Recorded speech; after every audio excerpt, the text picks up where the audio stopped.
विकास और रोजगार, विकास और रोजगार ये दो मुख्य मुद्दा है।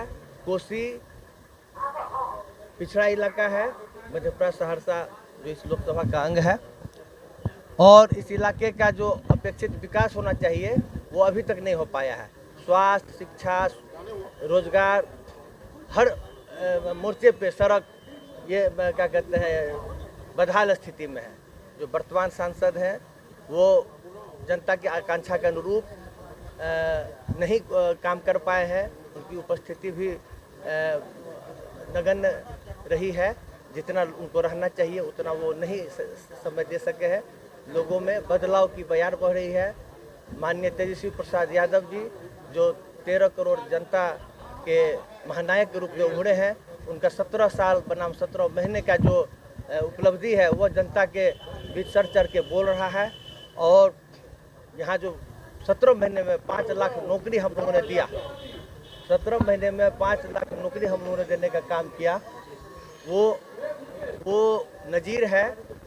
और ख़ास करके मैं कहना चाहूँगा ऑन रिकॉर्ड कि 70 दिन के अंदर 2,10,000 से अधिक नियुक्ति पत्र बांटा गया। उसमें एक भी धांधली का आरोप नहीं लगा बीपीएससी के द्वारा। उसमें हर जाति वर्ग के लोगों का बहुत ही मेरिट के आधार पर सफलतापूर्वक चयन किया गया। उसके अलावा और भी है, क्या कहते हैं, राजस्व भूमि सुधार विभाग है, स्वास्थ्य विभाग में और सब अन्य विभाग में भी नियुक्तियाँ हुई।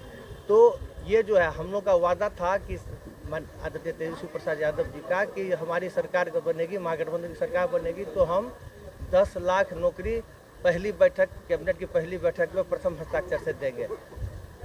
नौकरी तो शुरुआती दौर में नहीं बना, फिर बाद में जब हमारी सरकार बनी जनता दल यू के साथ, तो फिर हम लोगों ने अपने एजेंडे को लागू करा। ये हमारे चुनाव घोषणा पत्र में था, ये जदयू के चुनाव घोषणा पत्र में नहीं था। इसीलिए जदयू वाले अगर कहते हैं कि ये हम लोग का था, ये सरासर बेबुनियाद है। ये हम लोग की उपलब्धि है। उसके बाद 1931 के बाद जाति आधारित जनगणना पूरे हिंदुस्तान में किसी भी राज्य में नहीं हुआ। बिहार पहला राज्य है जहाँ पे जाति आधारित जनगणना हुआ, और उसके आधार पर, उसकी अनुशंसा के आधार पर जो जिसकी जितनी आबादी उसकी उतनी भागीदारी के सिद्धांत को पालन करते हुए जो आरक्षण का दायरा 60% था उसको बढ़ा के 75% किया गया। उसमें सर ओवरब्रिज का मामला, रेल ओवरब्रिज का मामला जो है वह अब मुद्दे पे मैं आता हूँ। रेल ओवरब्रिज का जो मामला है वह 25 वर्षों से, विगत 25 वर्षों से सिर्फ सवाल बन के खड़ा है। उसका अभी तक कोई अस्थायी समाधान हल नहीं किया सकता। कागजी घोड़ा ही दोहराया जा रहा है। वर्तमान सांसद भी इस दिशा में प्रयास किए हैं लेकिन सफलीभूत नहीं हुए हैं। तो कहने का मतलब वो जो है इतना ज़्यादा वहाँ पे परेशानी है। जो स्टेशन के पास है वहाँ से बंगाली बस जाता है, फिर दाहिने तरफ प्रशांत टॉकीज है, बस स्टैंड है, जाम लगाता है, घंटा 2 घंटा लोगों को लग ही जाता है जब भी जाने आने वाले को। वो एक बार ज्वलंत मुद्दा है, उसको हम पूरा कराने का हम क्या कहते हैं संकल्प लेते हैं। उसके अलावा मेरा मानना है कि दरभंगा जब एम्स हो सकता है वहाँ आंदोलन हो सकता है। यहाँ पे इन्होंने कौन सा आंदोलन किया? माननीय दिनेश प्रसाद यादव जी सांसद है, इनको आंदोलन करना चाहिए था, मांग करनी चाहिए थे जोरदार शब्दों में। जब डबल इंजन की सरकार है तो उसको यहाँ पे एम्स की स्थापना क्या कहते हैं सहरसा हेडक्वार्टर, जो कोसी प्रमंडल का हेडक्वार्टर मुख्यालय वहाँ पे होना चाहिए।